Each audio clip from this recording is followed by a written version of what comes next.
ஏகம்பத்துரையந்தாய் போற்றி, பாகம் பெண்ணுருவானாய் போற்றி, தென்னாடுடைய சிவனே போற்றி, எந்நாட்டவர்க்கும் இறைவா போற்றி, அண்ணாமலையும் அண்ணா போற்றி, கண்ணார முதற்கடலே போற்றி, காவாய் கனகத்திரளே போற்றி, கைலை மலையானே போற்றி போற்றி.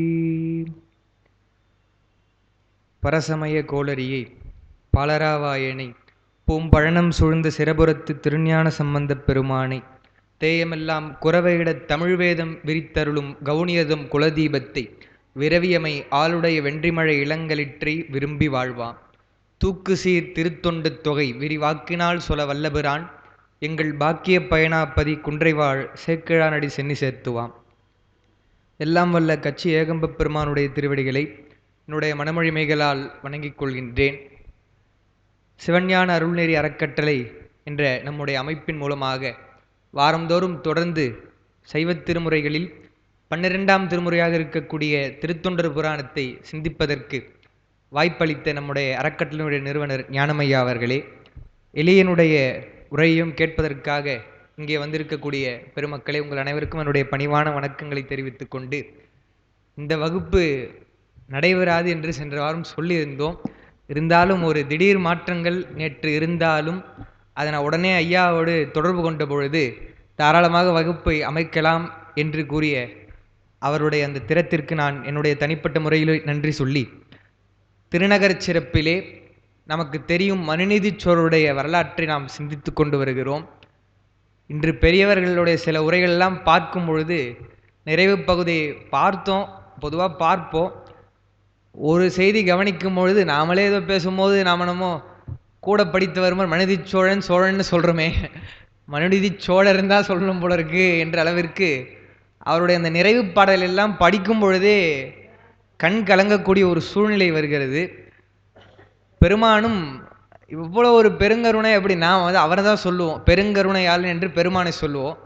இப்படி ஒரு அறம் செலுத்துகிறானே, ஒரு உயிருக்காக இறங்கி ஒரு உயிரை கொல்ல போகிறார், ஆனால் இறங்குனது ஒரு உயிருக்காக தானே, பசுவிற்காக தானே மகனை தேர்காலிடுறார் என்று பெருமானே வருகிறார் என்ற அந்த பகுதியெல்லாம் வரும் திருவுருளால் இன்று நாம் அதை நிறைவு செய்வோம் என்று எண்ணுகிறேன். திருநகர சிறப்பினை அதில் கடைசியாக பார்க்கும் பொழுது 41வது பாடலை நாம் சென்ற வகுப்பில் நிறைவு செய்தோம். போற்றி இசைத்து புரந்தரன் மால் அயன் முதலோர் புகழ்ந்திரைஞ்ச வீற்றிருந்த பெருமானார் மேவி உரை திருவாரூர் தோற்றமுடைய உயிர் கொன்றான் ஆதலினால் துணிபொருள்தான் ஆற்றவும் மற்ற அவர் கொள்ளும் அதுவே யாம் என நினைமில். மன்னர் பேசுகிறார் இந்த கடைசி 2 பாடல் 40, 41.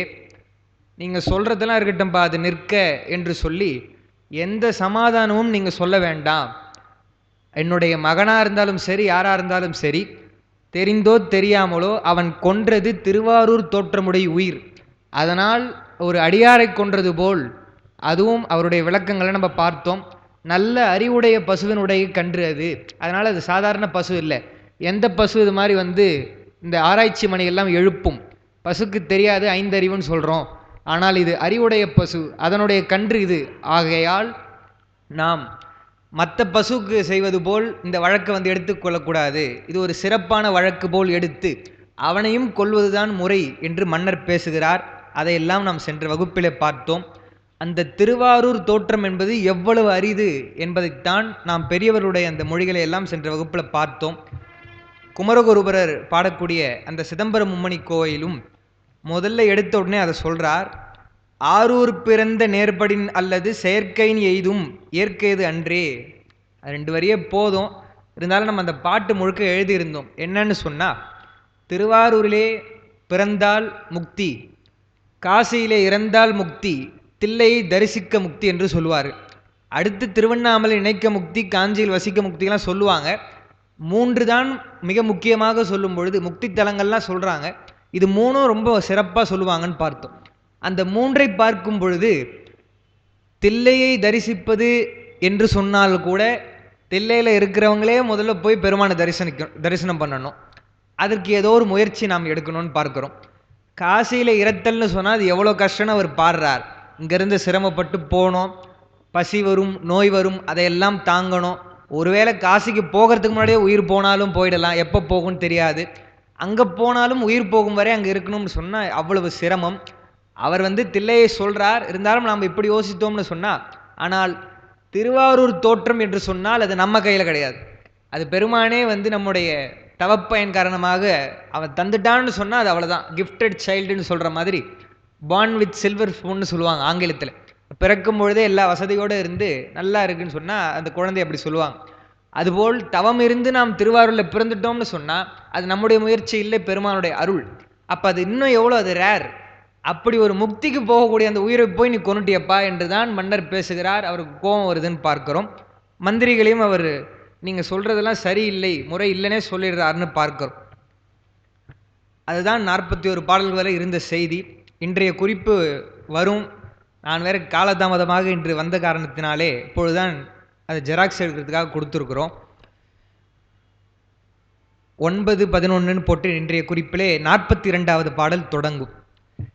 என மொழிந்து மற்று இதனுக்கு இனி இதுவே செயல் இவ் ஆண் மனமழியும் துயரகற்ற மாட்டாதேன் வருந்தும் இது தனதுரு பேரிடர் யானும் தாங்குவதே கருமம் என அனகன் அரும்பொருள் துணிந்தான் அமைச்சரும் அஞ்சினர் அகன்றார்.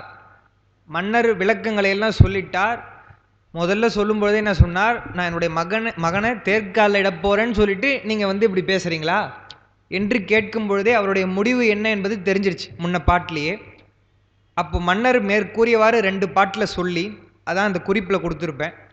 என மொழிந்துன்னு சொன்னால் 40-41வது பாடலில் அவர் சொன்ன கருத்துக்களை எல்லாம் மொழிந்து மற்ற இதனுக்கு இனி இதுவே செயல். என்ன செயல் என்று சொன்னால் என்னுடைய மகனை தேர்காலிலே இடர வேண்டும், அதுதான் செயல். அவர் ரொம்ப துணிவாக இருக்கிறார். அவருடைய அந்த முடிவில் மாற்றமே இல்லை. அப்படி சொல்லிட்டு இவ் ஆண், ஆண் என்று சொன்னால் இந்த பசு, இவ்வாண் மனம் அழியும் துயர் அகற்ற, மனம் மிகவும் வருந்துமாறு அது படுகின்ற அந்த துயரை நீக்க மாட்டாதே. எப்படி ஒரு ஆறுதல் சொல்லி அந்த வருத்தத்தை நீக்க முடியும்? நீக்க முடியாது, நீக்க மாட்டாதேன். வருந்தும் இது தனது உரு பேரிடர் யானும் தாங்குவதே கருமம். நாம் ஒரு விதியை பார்த்தோம். சிகேசை அதாவது எழுதியிருந்தாருன்னு நம்ம இப்போ சொன்னோம். என்னன்னு சொன்னால், ஒரு வழக்கு என்று சொன்னால் ஒரு பொருள் காணாமல் போயிருக்குன்னு சொன்னால் அந்த பொருளை மன்னர் கொடுத்து ஈடு செய்வதாக இருந்தால் பரவாயில்லை. ஒரு பொருளை கொடுக்க முடியாத பொருள் ஏதோ அவன் இல்லாமல் செய்துட்டான்னு சொன்னால் அப்படி செய்தவனை கொலை செய்யணும், அதுதான் அறம் என்று அந்த தண்டநூல் விதின்னு சொல்லுவாங்க. என்னென்னலாம் தண்டனை செய்யணும்னு மன்னனுடைய அந்த முறை செய்வதை சொல்லக்கூடிய நூல், அந்த விதியில் அப்படி தான் இருக்குன்னு சொல்லி அவங்க எழுதினாங்க. அதைத்தான் சேக்கிழார் மன்னருடைய வாயிலாக சொல்கிறார். துயரகற்ற மாட்டாதேன், என்னால் அந்த துயரை நிற்க முடியாதுன்னு சொன்னால் அந்த பசுவினுடைய துயரை நான் பட வேண்டும் என்றுதான் மன்னன் முடிவு செய்கிறான். அதை சொல்லும் பொழுது சேக்கிழார் உரு பேரிடர் என்று சொல்கிறார். பேரிடர்னு சொன்னால் போதும், ஏன்னா பேர் என்று சொன்னாலே ஒரு அடைமொழி வந்துடுச்சு, பெரிய இடர்னு சொல்லலாம். அது வேற உரு பேரிடர்னு சொல்கிறார். என்னன்னா உருன்னு சொன்னால் மிகுதிக்காக சொல்லுவாங்க. அது இருந்தாலும் ஒரு புறம் இந்த இடர் அவரே போய் செய்யலை இல்லையா, வேண்டுமென்று செய்யலை, தனக்கு உற்ற இடர் என்று உரையாசிரியர் எழுதுறாங்க. உற்றதாகிய பெரிய இடர். நீங்கள் அந்த உரு என்பதை அடைமொழியாக கொள்ளாதீங்க. உருன்னு சொன்னால் நாங்கள் பாட்டுன்னு இருந்தாலும் அதுவாக அந்த துன்பம் வந்தது, அப்படிப்பட்ட துன்பம் என்று அவங்க எழுதுறாங்க. சொல்லிட்டு என்ன சொல்றா, இப்படி நானும் அந்த துன்பத்தை அடைவதுதான் கருமம் என்று சொன்னால் செயல் என்று சொல்லி அடுத்து என்ன சொல்றா, அனகன் அரும்பொருள் துணிந்தான். இந்த அனகன் என்ற சொல் ரொம்ப மிக முக்கியமான சொல். என்ன பொருள் என்று சொன்னால் பாவம் இல்லாதவன் என்று பொருள் அனகன் என்ற சொல்லுக்கு. அனகம் என்றால் பாவமின்மை, அனகன்னு சொன்னா பாவம் இல்லாதவன் அனகன். அனகன் மன்னனை சொல்ற மனுவேந்தன் அரும்பொருள் துணிந்தான், பெரிய ஒரு செயலை செய்வதற்கு துணிகிறான். அமைச்சரும் அஞ்சினர் அகன்றார். மன்னனிடத்துல சொல்லி பார்த்தாச்சு, சொல்லி பார்த்தா அவன் கேட்கலன்னு சொன்னா இவங்க என்ன பண்றது, இப்படி செய்யக்கூடாது என்று அந்த செயலுக்கு அஞ்சி அகன்றார்னு சொன்னா அந்த இடத்த விட்டு விலகி நிற்கிறாங்க. ஆனா மன்னன் பக்கத்துல தான் இருக்கணுமே தவிர கோச்சிக்கிட்டு போயிடக்கூடாது. இப்போ எதனா ஒரு பிரச்சனைன்னு வந்தா சட்டசபையிலேருந்து நான் எழுந்து போயிடுறேன்னு போயிடுறாங்க இல்லையா, அந்த மாதிரி போகக்கூடாது. அமைச்சர் என்ன பண்ணுறாங்கன்னா நிற்கிறாங்க, விருப்பம் இல்லை அவங்களுக்கு, மன்னருக்காக அஞ்சி நின்று கொண்டு இருக்கிறார்கள் என்று பாடுறார்.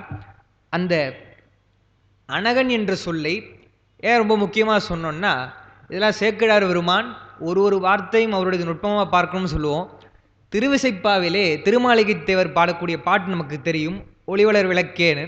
அதை தொடர்ந்து சில பாடல்கள் அவர் பாடியிருக்கிறார். நமக்கு ரொம்ப பிரபலமாக ஒரு 2 பாடல்கள் தான் தெரியும். 9ஆம் திருமுறையே பெரும்பாலும் 9, 11ஆம் திருமுறைகள் எல்லாம் இதுபோல் பஞ்சபுராணம் பாடும்போது தான் நம்ம கேட்கிறோமே தவிர பாராயணம் செய்வது கிடையாது. அப்படியே பாராயணம் செய்தாலும் இப்போ சிறப்பு மலர், கருமுதல் திருவரை போன்ற அந்த நூல்களை படிக்கிறோமே தவிர முற்றுமாக 12 திருமுறையை தொடர்ந்து, ஏன்னா இப்போ திருவாசகம்னு சொன்னால் அது எளிமையாக இருக்குது, 51 பதிகம் தான் ஒரு நாளில் நிறைவடையுது. திருமுறைகளை ஓய்வாக ஒரு முறை நம்ம பார்த்தோம்னு சொன்னால் இது மாதிரி பல செய்திகள் வரும். இது நான் ஒன்றும் புதுசாக கண்டுபிடிக்கல, உரையாசிரியர்கள் சொல்கிறாங்க. என்னன்னு சொன்னால், திருவிசைப்பாலே ஒரு பாடல் வருகிறது, திருமாளிகை தேவருடையது. தனதன்னல் தோழா சங்கரா சூலபாணியே தானுவே சிவனே. எல்லாமே பெருமானை சொல்கிறாங்க. பெருமானை சொல்லும் பொழுது குபேரனுடைய தோழன், அதுதான் நம்முடைய நால்வர் நான்மணி மாலையில் சிவபிரகாசரும் ரொம்ப நயமாக சொல்கிறார். பா, உனக்கு செல்வமுடையவன் தோழனாக இருக்கணும்னு சொல்லி குபேரன் உனக்கு இருக்கிறாரு, ஆனால் அதுக்கு ஒன்றும் அவர் சிரமப்படலையாம். இப்போ நாமளே கூட கேட்டால் என்ன சொல்லுவோம்? செல்வத்திற்கு அதிபதியாக சொன்னால் திருமால் சொல்லுவோம். அவரே பணம் கேட்டிருக்காருன்னு சொன்னால் குபேரன் தான்ப்பா அப்போ ரொம்ப பெரியவர்னு சொல்லி செல்வன்னா குபேரன் இருக்கிறாருன்னு சொல்லுவோம். ஆனால் கல்வி கற்றவர்களே யார் பெரியவங்கன்னு சொன்னால் நமக்கு ஒரு சந்தேகம் வரும்.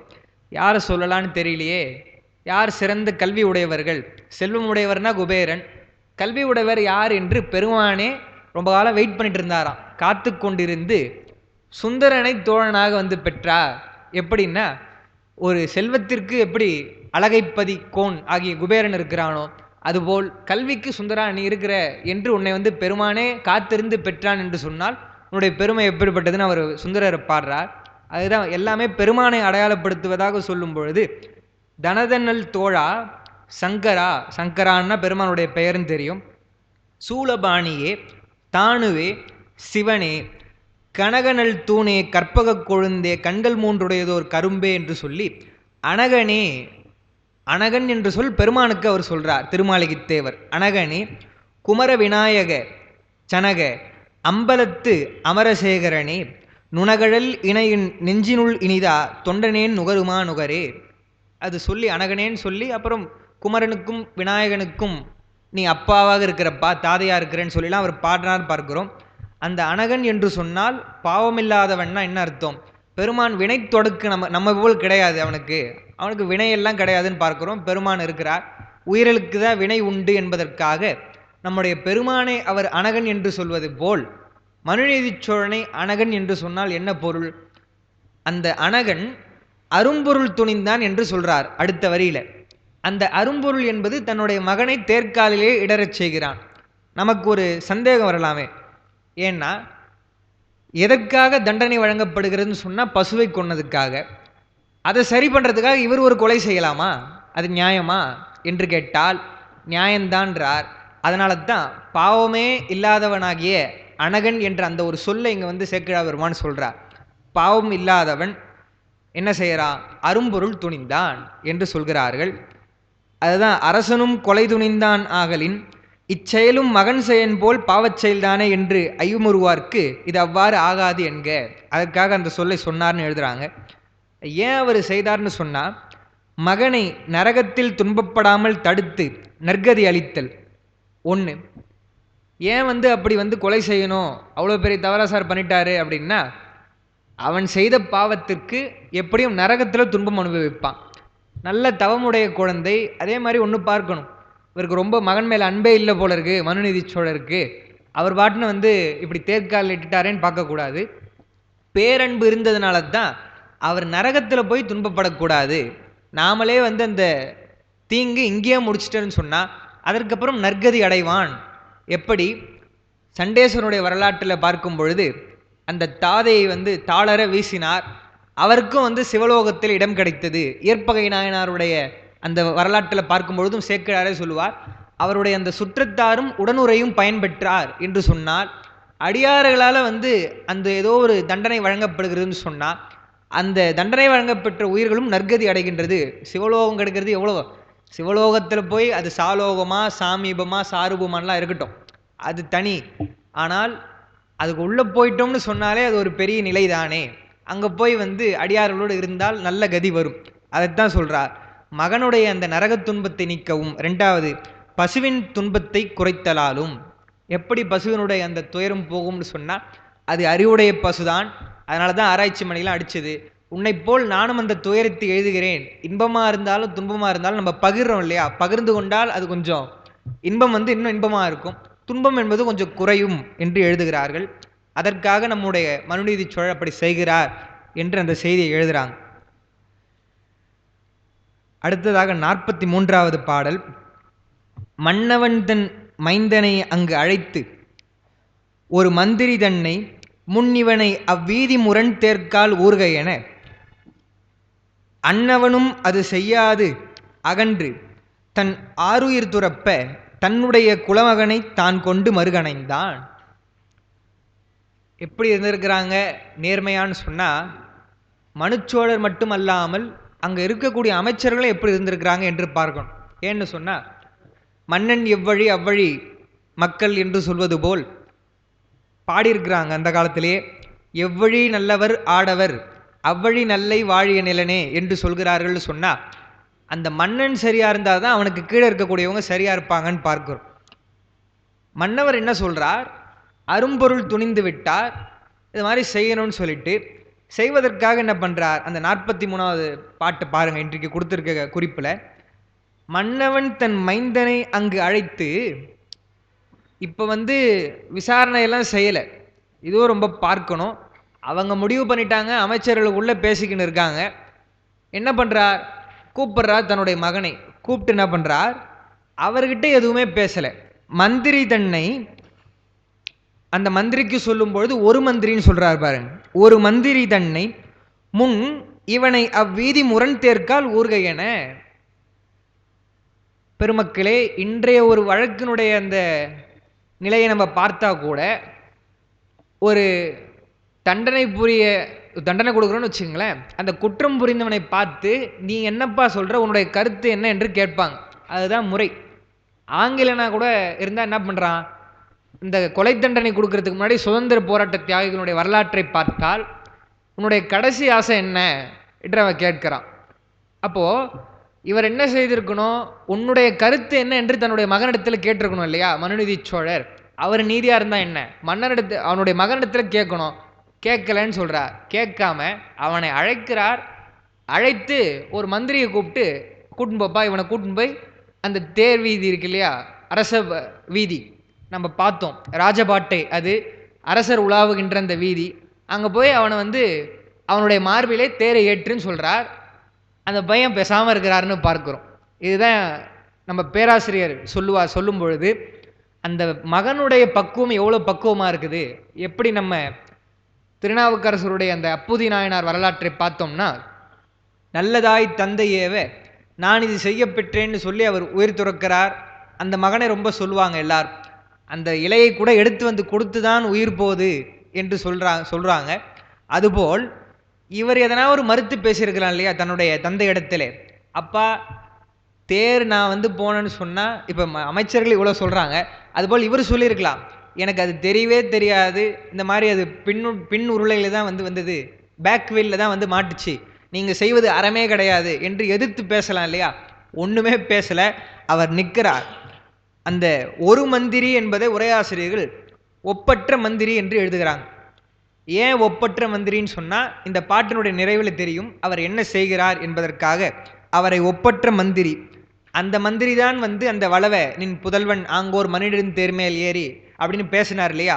அந்த தொன்னெறி அமைச்சர்களிலே மூத்தவராக இருக்கக்கூடிய அந்த அமைச்சர்னு பார்க்கிறோம். அவரை கூப்பிட்டு என்ன பண்ணார், முன் இவனைன்னு சொன்னால் அதுக்கு ஒரு 3 விளக்கங்கள் எழுதுறாங்க.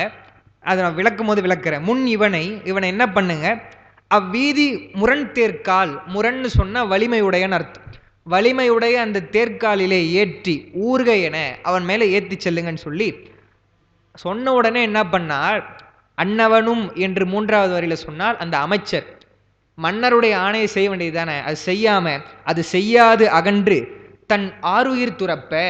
அமைச்சர் என்ன பண்ணார், நான் அதை செய்ய மாட்டேன் என்று தன்னுடைய உயிரை போக்கிக் கொண்டார். துறப்ப தன்னுடைய குலமகனை தான் கொண்டு மறுகணைந்தான். மன்னனுடனே என்ன செய்தார்?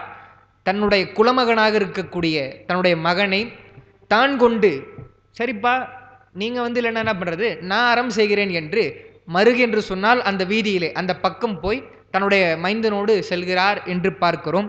நுட்பமாக அதுக்கு உரை சொல்லியிருக்கிறாங்க. முன் இவனைன்னு சொன்னா என்ன அர்த்தம்னு சொன்னா, வேறொன்றும் செய்வதற்கு முன் முதல்ல. அப்படின்னா என்னன்னா, நீங்க முன்ன பேசின மாதிரி வேற எதுவும் மறுத்துலாம் பேச தேவையில்லை, அல்லது வேற எதுவும் பிராயச்சித்தம் செய்ய வேண்டியதில்லை, வேற எதுவும் செய்ய வேண்டியதில்லை, அதற்கு முன் என்று ஒரு அர்த்தம். அடுத்து இந்நிகழ்ச்சிக்கு முன்னாய், முன்னிவனை என்று சொன்னால் இப்படி ஒரு நிகழ்ச்சி நடப்பதற்கு முன்னவனாக காரணமாக இருக்கக்கூடிய இவனை. மூன்றாவதாக முன்னிருக்கின்ற இவனை, முன்னிவனை என்று ஒரு சுட்டு போல், இங்க இருக்கிறவங்களை இங்க இருக்காருல்லப்பா அவரை கூட்டிட்டு போங்க அப்படின்னு சொல்றோம் இல்லையா, அது போல் முன் இவனை என்று அந்த முன் என்பதற்கு உரை எழுதுறாங்க. முறை செய்கின்ற வழி பல இருப்பினும் செய்தார்க்கு செய்தபடி தண்டம் விதித்தல் எனும் தண்ட நூல் விதிப்படி. மறுபடியும் அதே தான், அந்த செய்தி ஒரே செய்தி தான், நம்ம அதை பார்த்துட்டோம். என்னன்னு சொன்னா, எவ்வளோ வழி இருக்கேங்க, அந்த பசுக்காக தன்னுடைய மகனை தான் கொல்லணுமான்னு சொன்னா இல்லை, அது தண்ட நூல் விதி, தண்டனை கொடுக்கக்கூடிய அந்த முறை செய்யக்கூடிய நூலினுடைய விதிப்படி அவன் நிற்கிறார் என்று பார்க்கிறோம். நம்முடைய சமயத்தை பொறுத்த வரைக்கும் சொல்வது, இந்த பிறவி என்பது ஒரு அரிய பிறவி என்று நம்ம சொல்கிறோம். அதுவும் பெருமான் மானிட பிறவி தந்தார் என்று சொன்னால் அரிது அரிது மானிடாய் பிறத்தல் அரிதுன்னு ஔவையாரெல்லாம் பாடுறாங்க. அப்படிப்பட்ட அந்த உயிரை நாம் போக்கிக் கொள்ளலாமா? ஒரு உயிரை நம்மளால உருவாக்க முடியல என்று பார்க்கிறோம். பெருமான் தான் தருகிறார். அந்த உயிர் தாயினுடைய வயிற்றிலே, அந்த மாணிக்கவாசகர் பாடுவார், தக்க தசமதி தாயோடு தான் படும் துக்க சாகர் துயரடை பிழைத்தும் என்று சொல்லும் பொழுது, தாய் மட்டும் சிரமப்படலை, அந்த குழந்தையும் சிரமப்படுதுன்னு பார்க்கிறோம். அப்படிலாம் சிரமப்பட்டு இருந்து வெளியே வருவது எவ்வளோ சிரமம் என்று பார்த்தால் தவமுடைய குழந்தைகள் தான் வருதுன்னு பார்க்கிறோம். அப்படி வரக்கூடிய கிடைத்தற்கரிய இந்த பிறவியை நாம் போக்கிக் கொள்ளலாமா என்று சொல்லும் பொழுது, சூசைட்னு சொல்றாங்க இல்லையா, எந்த ஒரு காரணமாக நம்ம உயிர் துறக்கலாமா என்று சொன்னால் அதை விட ஒரு பெரிய பாவம் கிடையாது. ஏன்னா உனக்கு என்ன உரிமை இருக்கு? பெருமான் கொடுத்த உயிர், அது உடலையும் உயிரையும் பெருமான் சேர்க்கிறார் பிறவிக்காக. அப்படி இருக்கிறப்போ வினை எவ்வளவோ அதை அனுபவிப்பது தான் நம்முடைய கடமையை தவிர உயிரை போக்கிக் கொள்ளக்கூடாது. ஆனால் எல்லாம் அறிந்த அந்த தொல்நெறி அமைச்சர் அவர் என்ன பண்றார்? தன்னுடைய உயிரை போக்கிக் கொள்கிறார். அதற்குரிய காரணங்களை எழுதுறாங்க, நம்ம பார்ப்போம்.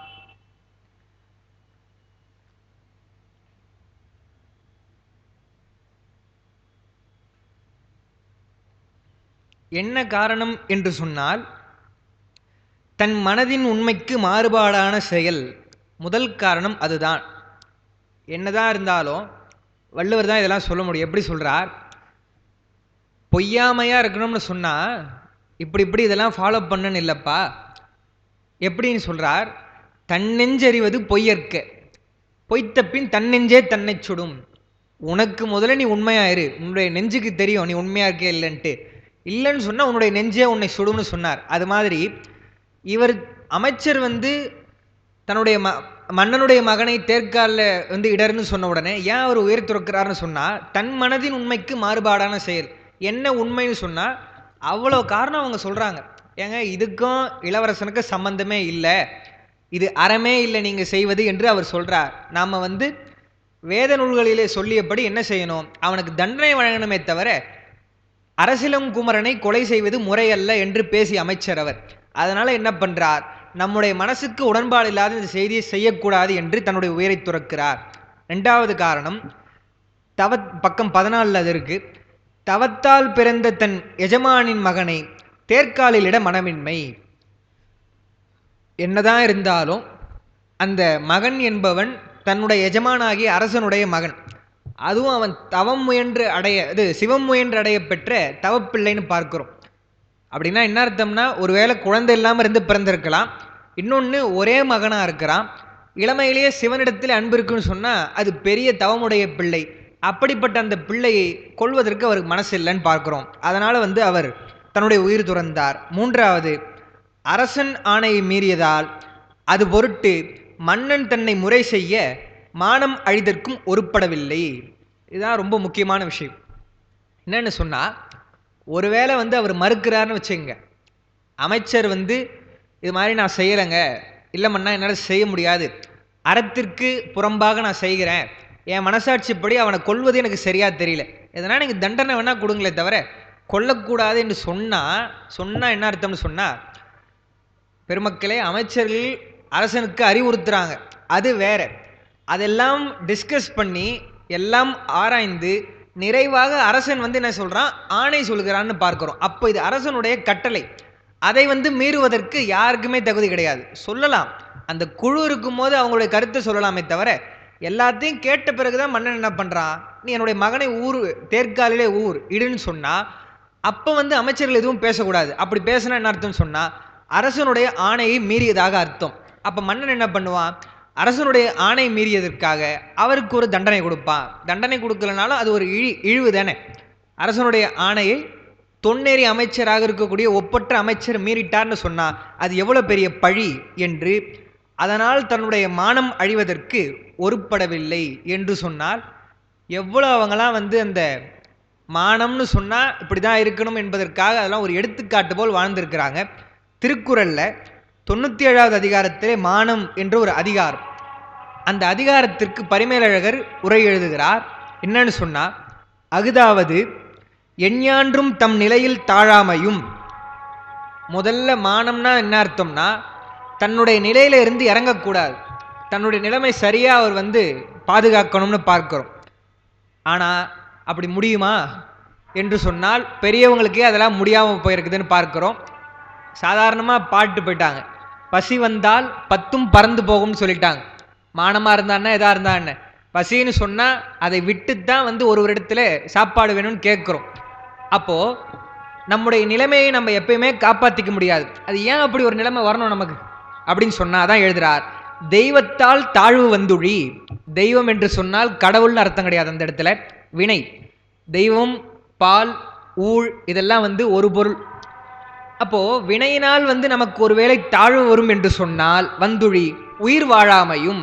மானமுடையவர்கள் என்ன பண்ணுவாங்க, உயிர் வாழ மாட்டாங்க, நமக்கு தாழ்வு வரக்கூடாது. வருதுன்னு சொன்னால் சொல்கிறாங்க இல்லையா, உன்னிடத்துல கேட்டு பெறுவதை காட்டிலும் நான் இறந்தே கூட போகிறேன்னு சொல்கிறாங்க. திரைப்படத்தில் கூட வசனம் வைக்கிறாங்க. அதுதான் மானம் என்று எழுதுகிறார். இதைத்தான் வந்து அந்த காலத்தில் கௌரவம் என்று ஒரு சிவாஜி கணேசனுடைய படம் வந்து, நான் அதுதான் இது சொல்லலான்னு எழுதி கொண்டிருந்து சாப்பிட கீழே வந்தேன். கரெக்டாக அந்த படத்தில் கிளைமேக்ஸ் சீன் வந்தது 1 மணிக்கு. என்னன்னு சொன்னால், அதில் வந்து பெரும்பாலும் பார்த்துருக்கலாம், ஏன்னா நானே பார்த்துருக்குன்னு சொன்னால் நீங்கள் பார்த்துருக்கலாம். அந்த படத்தில் சிவாஜியினுடைய அவர் டபுள் ஆக்ஷன், அதில் அவருடைய பெயர் ரஜினிகாந்த். அவர் ஒரு பிரபலமான ஒரு வக்கீலாக இருப்பார். அப்படி இருக்கும்போது அவருக்கு தான் வந்து நியாயமாக ப்ரமோஷன் வரணும், ஜட்ஜாக வர்றதுக்கு, நீதிபதியாக. ஆனால் என்ன பண்ணுவாங்க, ஏதோ ஒரு காரணத்தினால வேற ஒருவர் கொடுத்துருவாங்க. அதனால் அவருடைய கௌரவ குறைச்சல்னால் என்ன பண்ணுவார், அவர் வந்து ஒருவன் தவறு செய்திருப்பான், அவனை வந்து தவறே செய்யலைன்னு சொல்லி வாதாடி அவருடைய வாத திறமையினால ஜெயிச்சிருவார். அடுத்து இன்னொரு சிவாஜி தான் அவருடைய தம்பி மகனாக இருக்கக்கூடியவர். அவருடைய பெயர் கண்ணன்னு வரும். அதுதான் நீயும் நானுமா கண்ணா, அந்த பாட்டெல்லாம் ரொம்ப அப்போ ஃபேமஸான பாட்டு. 2வது வரப்போ என்ன பண்ணுவார், அதே அந்த யாரை வந்து இவர் காப்பாற்றினாரோ செய்யாத தப்புல மாட்டிப்பான். மறுபடியும் போய் இவரிடத்துல போகும்பொழுது வாதம் செய்யும் பொழுது தான் அந்த சிவாஜிக்கும் என்பது போல் கண்ணனும் ரஜினிகாந்தும் அந்த திரைப்பட கேரக்டரில் பார்த்தா அவங்க வந்து போராடுவாங்க. போகும்பொழுது அதான் அந்த கௌரவம் மானம் என்பதற்கு சொல்றதுக்காக எப்படி அந்த கிளைமேக்ஸ் வரும்னு சொன்னால், அந்த சீனில் நியாயமாக இவர் வந்து ஜெயிக்கணும், ஏதோ ஒரு காரணத்தை, ஒரு துடுப்பு, அதை வந்து அந்த கைதி இவர்கிட்ட சொல்லாமல் இருப்பான் அந்த குற்றவாளி. அப்போ என்ன சொல்லுவாங்க நீதிமன்றத்தில், நீங்கள் வேணும்னா ஒரு நாள் கெடு எடுத்துக்குங்களேன் என்று சொல்லும் பொழுது, எனக்கு அவசியம் இல்லை, நான் ஜெயிப்பேன் என்று அவர் சொல்லுவார், சிவாஜி சொல்லுவார்.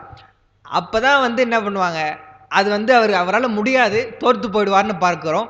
தோற்று போன உடனே எப்படி அந்த திரைப்படத்தில் கடைசியாக வைத்திருப்பாங்கன்னு சொன்னால், இவருக்கு அந்த நீதிபதி போஸ்ட்டு கிடைச்சிரும். அதை உடனே இவர் சொல்வதற்காக வரும்பொழுது அவருடைய உயிர் இருக்காதுன்னு பார்க்கும்பொழுது, எதுக்குப்பா ஒரு திரைப்படத்தை போய் இவ்வளோதான் நீ எடுத்து சொல்லிட்டு இருக்கேன்னு சொன்னால், அந்த காலத்து திரைப்படத்தில் கூட அவ்வளோ சொன்னது மட்டும் இல்லை, அவங்க அதை முடிக்கும் பொழுது இந்த வாசகத்தை அப்படியே காமிச்சிருப்பாங்க. மானமாவது தன்னிலைமை தாழாமையும் தாழ்ந்தார் உயிர் வாழாமையும் என்று சொல்லிதான் அந்த திரைப்படம் முடியும். அப்படி அந்த கருத்துக்களையும் பரிமேலழகரே அந்த காலத்தில் போட்டு காமிச்சிருக்காங்கன்னு சொன்னால் அது இயக்குனருடைய தனிப்பட்ட விருப்பமோ என்னவோ அப்படி அந்த நீதியை சொன்னாங்கன்னு பார்க்கிறோம். அது மாதிரி தான் இந்த அமைச்சர் தான் முறை தவறியதாக ஆமா இலக்கியத்தில் சொல்லும் பொழுது உயிர் மானம் கற்புன்னு சொல்லுவாங்க. என்னன்னு சொன்னா அக இலக்கியத்தில் சொல்லும் பொழுது உயிர் என்பதுதான் ரொம்ப பெரிய பொருள். அதுதான் இந்த தன்னுயிர் நீப்பினும் பாட்டில் கூட வந்து வரும் திருக்குறள்ல. உயிரை சொல்லும் பொழுது அதை விட வந்து ரொம்ப மானமா கற்பா, அது கற்பு, உயிரை விட வந்து அந்த கற்பு தான் ரொம்ப முக்கியம் சொல்லுவாங்க. ஏன்னா உயிர் தான் முக்கியம், உயிரை விட கற்பு முக்கியம், ஒரு பெண்ணுடைய கற்பு முக்கியம் சொன்னா அதை விட அவருடைய மானம் முக்கியம் என்று சொல்லுவாங்க. அப்படி என்ன அர்த்தம்னா உயிர் தான் ரொம்ப முக்கியம், அதை விடையே வந்து முக்கியம் என்று சொல்றாங்கன்னு சொன்னா கற்பினும் அந்த மானம் முக்கியம்னா ரொம்ப முக்கியம் அப்படின்றது அது சொல்றாங்கன்னு அர்த்தம். அதுதான் எழுதுறார் அவர். அது மாதிரி தன்னுடைய உயிர் வாழாமை என்பதற்காக தன்னுடைய உயிரை போக்கிக் கொண்டார் அந்த அமைச்சர் என்பதை பார்க்கிறோம். அடுத்து கொல்லாமையில வள்ளுவர் சொல்கிறார் என்னன்னு சொன்னா கொல்லாமை மேற்கொள்ளும் பொழுது எந்த காரணத்தினாலும் கொல்லாம தான் இருக்கணும்னு சொல்றார்.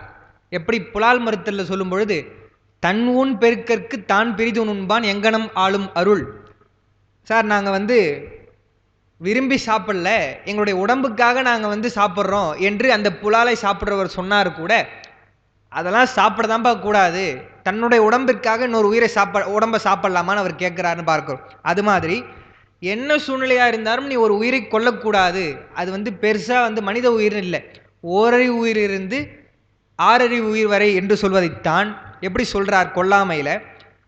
10 குறள்ல 7வது குறள் தான் இது. ஆனால் ரொம்ப சிறப்பாக அதை எடுத்து எல்லாரும் சொல்றாங்க. தன்னுயிர் நீப்பினும் செய்யற்க தான் பிரிதின் தான் பிரிது இன்னுயிர் நீக்கும் வினை. பாட்டில் பார்த்தீங்கன்னா பிரிதின் உயிர்னு இருக்கும், அதுதான் நான் அதை பிரித்து எழுதாமல் அப்படியே எழுதியிருப்பேன். ஏன்னு சொன்னால் பிரிதின் உயிர் என்று நம்ம சொல்லலாம், ஆனால் பிரிது இன்னுயிர் என்று எழுதுறாங்க. பரிமேலழகர் எழுதுறார் இன்னுயிர் நீக்கும் வினை. என்னன்னு சொன்னால் தன்னுடைய உயிரே போனாலும் அடுத்தவருடைய ஒரு உயிரை வந்து எடுக்கக்கூடாது, அதுதான் வந்து சிறந்த கொல்லாமை என்கிற அறம்னு சொல்றார். அதுக்கு அவருடைய ஒரே எழுதியிருக்க என்னன்னு சொன்னால் அது செய்யா வழி எதுன்னு சொன்னால் இந்த கொல்லாமை செய்யா வழி தன்னுயிர் உடம்பின் நீங்கி போமாயினும் தான் பிரிதோர் இன்னுயிரை அதன் உடம்பின் நீக்கும் தொழிலை செய்யற்க. அதாவது இப்போ நீங்கள் கொன்னாதான் வந்து உங்களுடைய உயிர் வந்து காப்பாற்றப்படும் என்று ஒரு சூழ்நிலை வந்தாலும் பொதுவாக சொல்லுவாங்க, இப்போ பாம்பு வருதுன்னு வச்சுக்கோங்களேன், அதை அடித்து தான் கொல்லணுங்க, என்ன பண்ணுறது அப்படின்னு சொல்லி கேட்பாங்க.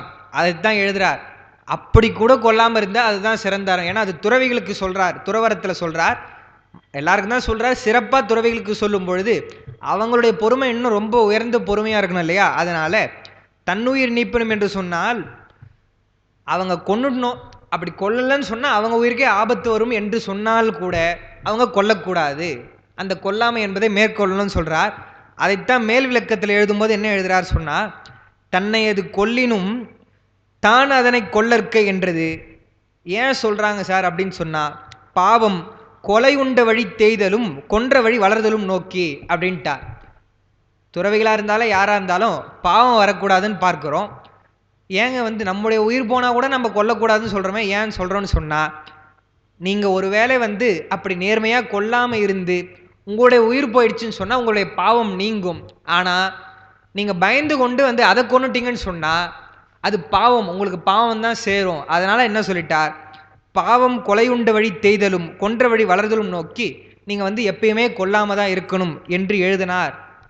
இப்படி வள்ளுவர் சொன்னார் என்று பரிமேலழகர் எழுதுகிறார்.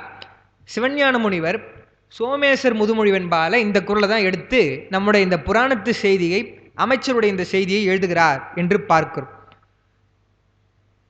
வேந்து மகன் தேர்க்கால் விடலஞ்சி மந்திரிதான் சோர்ந்து தனது ஆவி விட்டான் சோமேசார் வாய்ந்து உணர்ந்தோர் தன்னுயிர் நீப்பினும் செய்யற்க தான் பிரிது இன்னுயிர் நீக்கும் வினை. அந்த இன்னுயிர் என்று சொன்னால் ஏன் இன்னுயிர்னு சொல்கிறாங்க, நாம் உயிரை சொல்லும் பொழுது சித்தாந்தத்தில் மண்ணுயிர் இன்னுயிர் பல்லுயிர் என்று சொல்கிறோம். இவரே மண்ணுயிர் புறந்து வையம் பொதுகடிந்து இனிது காப்பான்னு சேர்க்கிறார் சொன்னார். பல்லுயிர் சொன்னால் தில்லை மூதூர் பயின்றனாகி அதில் கூட பல்லுயிர்னு வரும், அதில் பாட்டில் கீர்த்தி திருவகவல்ல. இன்னுயிர்னு சொல்லிட்டு இவங்க சொல்கிறாங்களே, என்ன வித்தியாசம்னு சொன்னால், மண்ணுயிர்னு சொன்னால் நிலையான உயிர் என்று அர்த்தம். 2 சுழி அந்த நான் போடணும். ஏன்னா இதுலேயே வந்து மன்னவர்னு வரும். மன்னவர்னு சொன்னால் மண்ணில் இருக்கக்கூடியவங்கன்னு ஒரு அர்த்தம். மண்ணு சொன்னால் நிலையான, மண்ணுயிர் நிலையான உயிர். அடுத்து பல்லுயிர்னு சொன்னால் உயிர்கள் பல, அப்போ பல்லுயிர்னு சொல்கிறோம்.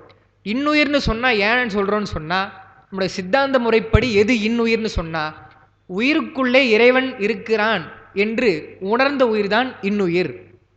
ஏன்னா பெருமான் தான் இனியவன் பார்க்கிறோம், இன்பம் தரக்கூடியவன். அவனை உணர்ந்தால் அந்த உயிர் இன்னுயிர், மற்ற உயிரெல்லாம் இன்னா உயிர் என்று பார்க்கிறோம். ஆனால் இவர் அறநூலில் சொல்கிறாருங்க, பொதுவாக வந்து இன்னுயிர்னா என்ன பொருள் அப்படின்னு பார்த்தோம்னு சொன்னால், இனிமையை விரும்பக்கூடிய, இன்பத்தை விரும்பக்கூடிய உயிர்னு பார்க்கிறோம். ஏன் வந்து எந்த உயிராகனா இருக்கட்டும், எந்த உயிராக இருந்தாலும் அது வந்து இன்பத்தை தான் விரும்புமே தவிர துன்பத்தை விரும்பாது. யாருன்னா போய் துன்பத்தை விரும்புகிறோன்னு சொல்லுவாங்களா? இன்பம்தான் வேணும், இன்பம்தான் வேணும் தான் சொல்லுவாங்க. அப்போது இன்னுயிர் என்பது இனியவற்றை விரும்பக்கூடிய உயிர். அப்படிப்பட்ட ஒரு உயிரை வந்து நீ வந்து கொண்டுட்டியப்பா என்று தான் வந்து மன்னன் என்ன பண்ணுறான், அவர் வந்து தேர்க்கால் எடை செய்கிறான். ஆனால் இன்னொரு உயிரை வந்து நம்ம கொல்லணுமா என்று சொன்னால், மன்னன் சொன்னாலும் கொல்ல வேண்டாம் என்று தான் அவர் என்ன பண்ணுறார், சோமேசா அப்படின்னு சொல்லிட்டு, சோமேசர் முதுமொழி என்பாலே சிவஞான முனிவர் அந்த குளத்தூரில் இருக்கக்கூடிய சோமநாதர் மேறு அவர் பாடுகிறார். பாடும்பொழுது வாய்ந்து உணர்ந்தோர், நன்கு தெரிந்துணர்ந்தவர்கள் என்ன பண்ணுவாங்க, தன்னுடைய உயிரே போனாலும் சரி அடுத்த ஒரு உயிரை கொல்ல மாட்டார்கள் என்று அவர் இந்த குரலை எடுத்து, ஏன்னு சொன்னால் சோமேசர் முதுமொழி வெண்பா என்பது 133 பாடல்களை கொண்டது. எப்படி வந்து திருக்குறளுடைய அந்த அதிகாரத்திலிருந்து ஒரு அதிகாரத்திற்கு ஒன்று என்று எடுத்துக்கொண்டு பாடுவார், அதில் இந்த அதிகாரத்திற்கு இந்த குரலை எடுத்து பாடுகிறார் என்று சொன்னால் அப்போ எவ்வளோ முக்கியமாக சொல்கிறாங்கன்னு பார்க்குறோம். மருகுன்னு சொன்னால் வீதி சொல்லியாச்சு, குலமகன் என்று சொல்கிறாங்க பாருங்க. இப்போது யாராக இருந்தாலும் வந்து என்ன ஒரு எண்ணம் வரும்னு சொன்னால், தனக்கு பிறகு இப்போ அவர் வந்து மனுவனுடைய பரம்பரையில் வந்தார்னு சொல்கிறோம், தனக்கு பிறகு வந்து வாரிசாக இருக்கக்கூடியவர் ஒரே மகனாக இருக்கிறார், அவர் போய் வந்து தேர்க்கால் இடையில சொன்னால் அது யாருக்குமே மனசு வராது. ஆனால் இவர் என்ன பண்ணுறார், பரவாயில்ல என்று சொல்கிறார்னு பார்க்கிறோம். அதுதான் குலத்தை தன் வழி நீடிக்க செய்ய வல்ல மகன், தனக்கடுத்து இருக்கக்கூடிய மகன். ஆனால் அதெல்லாம் யோசிக்கவே இல்லை கொஞ்சம் கூட என்று பார்க்கிறோம். அதுதான் 43வது பாட்டில் சொன்னார், தன்னுடைய குலமகனை தான் கொண்டு மறுகணைந்தான். தானே எடுத்துகிட்டு போய், இவருக்கு வேறு இன்னொரு சிக்கலாக போச்சு, ஏற்கனவே ஒரு உயிர் போயிடுச்சுன்னு சொல்லி முறை செய்ய சொன்னால் இன்னொருத்தருடைய உயிரும் போயிடுச்சேன்னு சொல்லி இது சரி வராது, நாமளே வந்து தேர்க்காலிலே இடருவோம் என்று அந்த மன்னர் மகனை அழைத்து கொண்டு போகிறார். இந்த இடத்துலலாம் அவருடைய அந்த மகனுடைய பேச்சே இல்லைன்னு சொன்னால் அமைதியாக ஏற்கிறார் என்று பொருள். இல்லைன்னா சொல்லியிருப்பார் இல்லையா சேக்கிழார் பெருமான், அவருடைய அந்த ஸ்டேட்மெண்ட்டாக எதுவுமே இந்த பாட்டில் கிடையாது. அடுத்து அதுதான் 44வது பாட்டில் மறுபடியும் சொல்கிறார், ஒரு மைந்தன் தன் குலத்துக்கு உள்ளான் என்பதும் உணரான், தருமம் தன் வழிச்செல்கை கடன் என்று தன் மைந்தன் மருமம் தன் தேராழி உறவுர்ந்தான் மனுவேந்தன், அருமந்த அரசாட்சி அரிதோ மற்ற எளிதோதான். இத்தனை பாடல்களாக பார்த்து வந்தோம். தேர்க்காலிலே இடறி தன்னுடைய மகனை கொன்று முறை செய்தார் என்று சொல்கிறார். இப்போ நான் சொல்லும் போது சொல்லிட்டேன், கொன்றுன்னு சொல்லிட்டேன். அந்த கொன்று என்ற அந்த ஒரு வார்த்தையை கூட, ஏன்னா அமங்கலமான சொற்கள் பெரிய புராணத்தில் சேக்கிழார் சொல்ல மாட்டார், தேராழி உற ஊர்ந்தான் அப்படி தான் சொன்னாரே தவிர அவன் கொன்றான் என்று சேக்கிழார் பெருமான் சொல்லவில்லை என்று பார்க்கிறோம். அந்த ஒருமைந்தன் தன் குலத்துக்கு என்பதெல்லாம் விளக்கியாச்சு. தர்மம் தன் வழிச்செல்கை கடன் என்று, தர்மத்தினுடைய வழி நிற்பதுதான் நம்முடைய கடன். கடன் என்று சொன்னால் கடமை என்று பொருள். இப்போ எப்படி என் கடன் பணி செய்து கிடப்பதே, என்னுடைய கடமை, நான் பாட்டுன்னு அடிமையாக இருக்க வேண்டியது தான் பாயிட்டு அப்பர் பாடுவது போல் தன்னுடைய கடன் என்னன்னு சொன்னால் தர்மத்தினுடைய வழி செல்வதுதான் என்று சொல்லி தன்னுடைய மைந்தனை என்ன செய்தார், மருமம் தன் தேராழி உறவு. மருமம்னு சொன்னால் மார்பு தான், அவனுடைய மார்பிலே ஏறுமாறு அந்த தேரை செலுத்தி. நமக்கு படிக்கும் போதே கஷ்டமாக இருக்குன்னு சொன்னால், அப்பா தானே அவர், ஒரே ஒரு மகனாக இருந்திருக்கிறான்னு சொன்னால் அவனை காட்டிலும் அந்த அறம்தான் முக்கியம் என்று இருந்திருக்கிறாங்கன்னு சொன்னால், அதுதான் சொல்கிறார் சேக்கிழார் பெருமான், அந்த அரசாட்சி அரிதோ இல்லை எளிதோன்னு சொன்னால் என்ன அர்த்தம், சாதாரணமாக நினச்சிக்காதீங்கப்பா. அரசாட்சின்னு சொன்னால் எளிமை, எப்போன்னு சொன்னால் எப்படி ஒன்றா இருக்கலாம்னு சொன்னால் எளிமை தான். இவரை போல் முறையாக இருக்கணும்னு சொன்னால் அது அரிதுன்னு சொல்கிறார். உற உர்ந்தான் மனுவேந்தன், அருமந்த அரசாட்சி. அருமந்தனா அருமருந்தண்ண. தமிழில் அருமருந்தண்ண என்பதுதான் மருவுன்னு சொல்லுவாங்க, மருவு சொற்கள். அதுதான் அருமந்த என்று வந்திருக்கிறது. அரிதோ என்று கேட்டால் என்ன அர்த்தம்? உடன்பாடு. அரிதோ என்றால் அரிதுதான் என்று அர்த்தம். எளிதோ, எளிதோதான்னு சொன்னால் எளியது இல்லை என்று அர்த்தம். அது எதிர்மறை. உடன்பாட்டு எதிர்மறையில் வரக்கூடிய அந்த ஓகாரங்கள் சொல்கிறாங்க.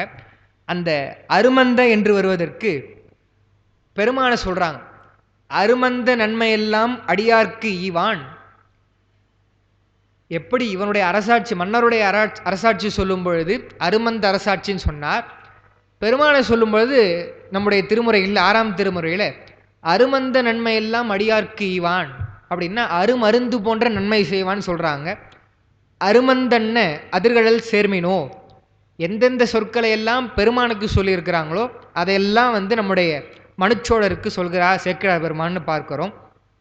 அடுத்து தான் 15வது பக்கத்தில் போற்றி பகடூரில் இருக்கக்கூடிய அந்த செய்தி எழுதியிருக்கோம்.